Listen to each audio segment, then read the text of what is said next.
warahmatullahi wabarakatuh. Perkenalkan, nama saya Livia Zahro dari kelas 11 MIPA 3. Saya ingin membahas kasus pembunuhan wartawan harian Bernas, Fuad Muhammad Syafruddin alias Udin. Belum akan kadaluarsa pada 16 Agustus 2014, penanganan kasus kematian Udin itu telah berlangsung selama 18 tahun. Fuad Muhammad Syafruddin, akrab dipanggil Udin, salah seorang wartawan surat kabar harian Bernas terbit di Yogyakarta, menjadi tumbal di rezim Orde Baru. Udin dihilangkan karena tulisannya mengusik penguasa kala itu Bupati Bantul Sri Roso Sudarmo, tentara berpangkat kolonel. Sri Roso dihukum 9 bulan penjara pada 2 Juli 1999. Dia dinyatakan bersalah atas kasus suap 1 miliar rupiah kepada Yayasan Darmais, yayasan yang dikelola Presiden Soeharto.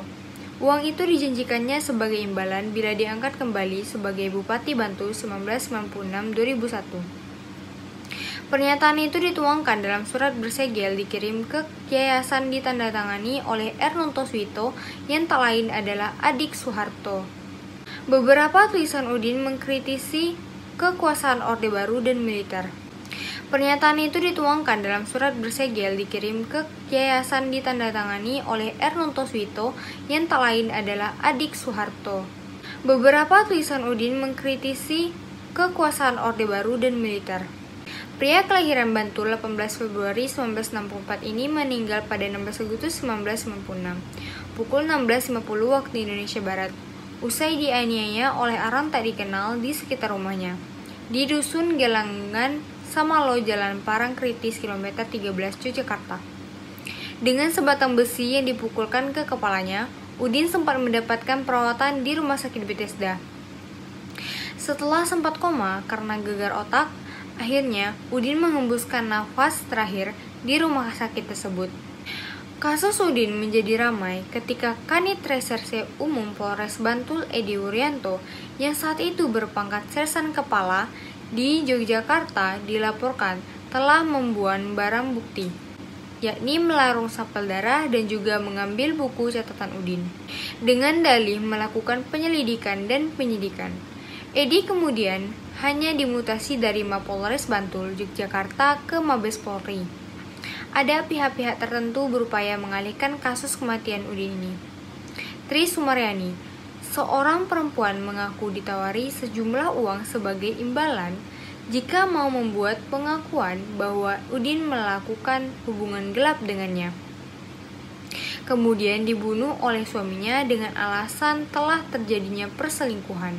Lalu Dwi Sumaji alias Iwik, seorang sopir perusahaan iklan, juga mengaku dikorbankan oleh polisi untuk membuat pengakuan bahwa ia telah membunuh Udin. Iwik dipaksa meminum bir berbotol-botol dan kemudian ditawari uang, pekerjaan, dan seorang pelacur. Namun di pengadilan pada 5 Agustus 1997, Iwik mengatakan bahwa dirinya dikorbankan untuk bisnis politik dan melindungi mafia politik. Tak hanya itu, sebelum meninggal banyak juga kejadian yang aneh dan ganjil yang terjadi terkait kematian Udin. Sekitar pukul 21 waktu Indonesia Barat di kantor harian Bernas, Udin menemui seorang tamu yang sebelumnya ingin menemui Joko Mulyono, wartawan Bernas, untuk liputan Bantul. Lelaki tersebut mengaku sebagai kaur pemerintahan desa Wirokerten Bantul dan kedatangannya untuk urusan tanah. Namun, setelah pertemuan singkat itu, Udin terlihat gelisah di kantor.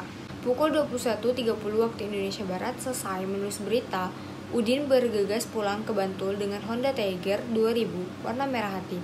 Belakangan orang yang ditemui Udin tersebut adalah Hatta Sunanto, anggota DPRD Bantul, dan adik Sukrisno, kaur pemerintahan desa Wirokerten Bantul, serta ditemani seorang calo tanah bernama Suwandi.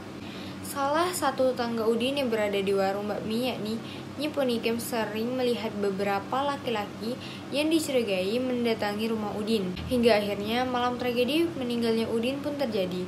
Udin dianiaya lelaki tak dikenal di sekitar rumahnya Jalan Parang Tritis, kilometer 13,5 Bantul, hingga luka parah dan tak sadarkan diri.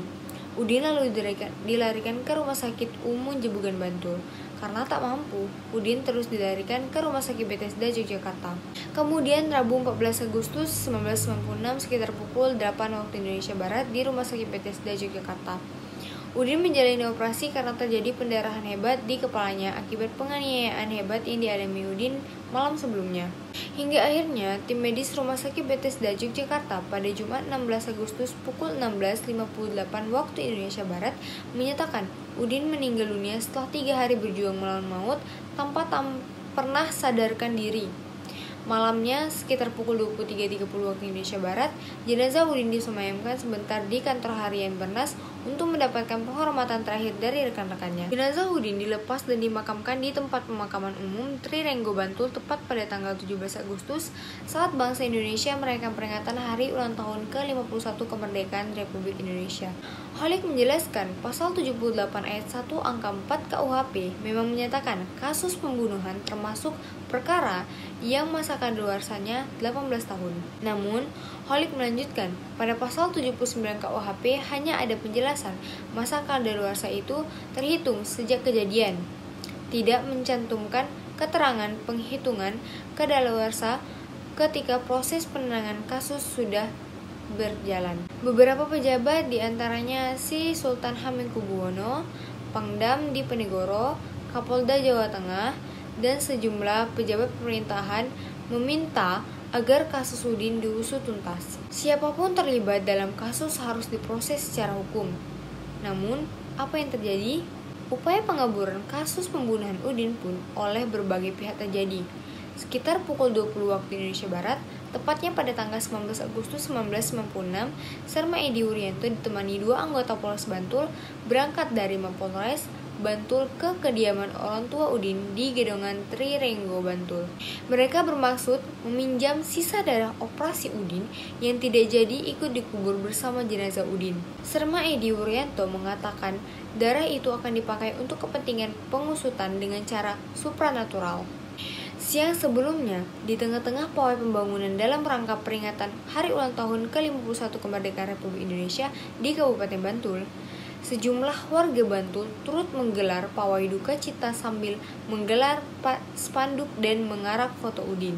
Kemudian yang mencurigakan, sepekan kemudian sekitar 23 Agustus 1996, Bupati Bantul Kolonel ART Sri Roso Sudarmo menggelar jumpa pers di kantor Pemkab Bantul, menyatakan bahwa dirinya sama sekali tidak terlibat dalam kasus terbunuhnya Udin.